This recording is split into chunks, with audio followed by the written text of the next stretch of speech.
Hello കൂട്ടുകാരെ, എന്തൊക്കെയുണ്ട് വിശേഷം? എല്ലാവർക്കും സുഖമാണേ. 2 ദിവസം കൊണ്ട് എന്ത് മഴയായിരുന്നു. ഇന്നിപ്പോൾ കുറച്ച് വെയിലൊക്കെ വന്നിട്ടുണ്ട്. അപ്പോൾ ഞാൻ ഇന്ന് മോർണിംഗിൽ ഒരു തട്ടിക്കൂട്ട് സാമ്പാർ ഉണ്ടാക്കാൻ പോവുകയാണ്. അതിന് വേണ്ടുന്നത് എന്തൊക്കെയാണെന്ന് നമുക്കൊന്ന് നോക്കാം. വായോ.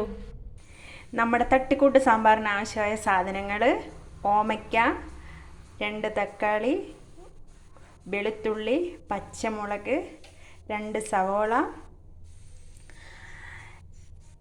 കുറച്ച് മുതിരപ്പരിപ്പ്,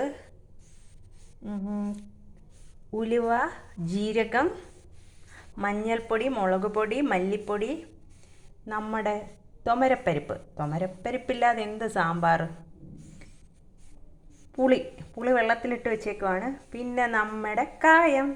സാമ്പാറിന് കായത്തിൻ്റെയൊക്കെ ആ ഒരു മണം അങ്ങോട്ട് വന്നാലല്ലേ നമുക്ക് കഴിക്കാൻ തോന്നത്തുള്ളൂ. അപ്പം നമുക്കിതിനി എങ്ങനെ ഉണ്ടാക്കുന്നതെന്ന് നോക്കാം. സാമ്പാറിൽ ചേർക്കേണ്ട ഉലുവയും ജീരകവും കൂടെ നമ്മൾ വറുത്ത് പൊടിക്കണം. അതുപോലെ തന്നെ നമ്മുടെ മുതിര അതിലോട്ട് ഇട്ട് കൊടുക്കുകയാണ്. ഇതെല്ലാം കൂടെ ഒന്ന് വറുത്തെടുക്കണം. എല്ലാവരും വിചാരിക്കുക മുതിര എന്തിനാണ് ഇടുന്നത് എന്ന്. സാമ്പാറിൽ മുതിര ചേർക്കുന്നതുകൊണ്ട് യാതൊരുവിധ ദോഷങ്ങളും ഇല്ല. ടേസ്റ്റ് കൂട്ടുകയേ ഉള്ളൂ നമ്മുടെ തട്ടിക്കൂട്ട് സാമ്പാറിന്. നമ്മുടെ മുതിരയും ഉലുവയും ജീരകവും എല്ലാം കൂടെ മൂത്ത ആ ഒരു മണം വരുന്നുണ്ട്. അപ്പോൾ ദാ മുളക് പൊടി, മഞ്ഞൾപ്പൊടി, മല്ലിപ്പൊടി അതുകൂടെ ഇട്ട് കൊടുത്ത് അങ്ങോട്ട് ഫ്രൈ ചെയ്യുകയാണ്.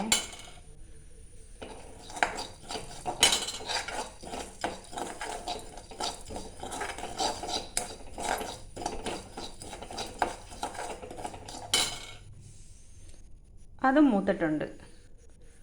നമുക്കിനി ഇതിനെ ഒന്ന് പൊടിച്ചെടുക്കണം. നമ്മുടെ സാമ്പാറിൻ്റെ ഓമയ്ക്കയും തക്കാളിയും പച്ചമുളകും തോമരപ്പരിപ്പും എല്ലാം അങ്ങോട്ട് വെന്തിരിക്കുക. നമുക്കിനി ഇതിൻ്റെ അകത്തോട്ട് നമ്മൾ പൊടിച്ച് വെച്ച പൊടിവർഗ്ഗങ്ങൾ അങ്ങോട്ട് ചേർത്ത് കൊടുക്കാം. പൊടിച്ച് വെച്ച പൊടിയെല്ലാം ഇട്ട് കൊടുത്ത് ഇപ്പോൾ വിചാരിക്കും സാമ്പാറിന് വെള്ളം പോരാന്ന്, വെള്ളം ഒഴിക്കാം. നമുക്ക് ചോറിൻ്റെ കൂടെയൊക്കെ കഴിക്കാൻ പറ്റിയ ഒരു തട്ടിക്കൂട്ട് സാമ്പാറാണ് ഇത്. നമ്മുടെ വീട്ടിൽ തന്നെ ഉള്ള സാധനങ്ങൾ വെച്ച് നമുക്ക് ഉണ്ടാക്കാൻ പറ്റും. നമ്മൾ മാർക്കറ്റിൽ പോയി പച്ചക്കറികളെല്ലാം മേടിച്ചുകൊണ്ട് വന്ന് സാമ്പാർ ഉണ്ടാക്കത്തുള്ളൂ എന്ന് വിചാരിക്കേണ്ട.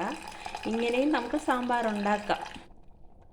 വേണമെങ്കിൽ ചക്ക വേരയിലും കായ്ക്കും എന്ന് പറഞ്ഞ പഴഞ്ചൊല്ല്.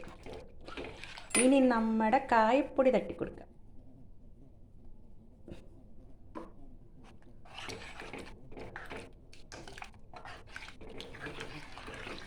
അങ്ങനെ നമ്മുടെ തട്ടിക്കൂട്ട് സാമ്പാർ റെഡിയായിരിക്കുന്നു.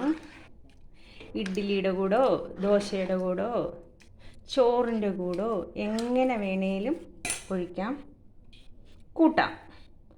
ഇത് പുളിവെള്ളവും ഉപ്പുവെള്ളവും എല്ലാം കൂടായിരുന്നേ, കല്ലുപ്പിൻ്റെ വെള്ളം. അപ്പം നമ്മുടെ സ്വാദിഷ്ടമായ തട്ടിക്കൂട്ട് സാമ്പാർ റെഡിയായിരിക്കുന്നു. എല്ലാവരും വായോ, ടേസ്റ്റ് നോക്കാം. ഞാൻ ടേസ്റ്റ് നോക്കട്ടെ. സൂപ്പർ. അപ്പോൾ ഇന്നത്തെ വീഡിയോ ഇഷ്ടപ്പെട്ടെന്ന് ഞാൻ വിചാരിക്കുന്നു.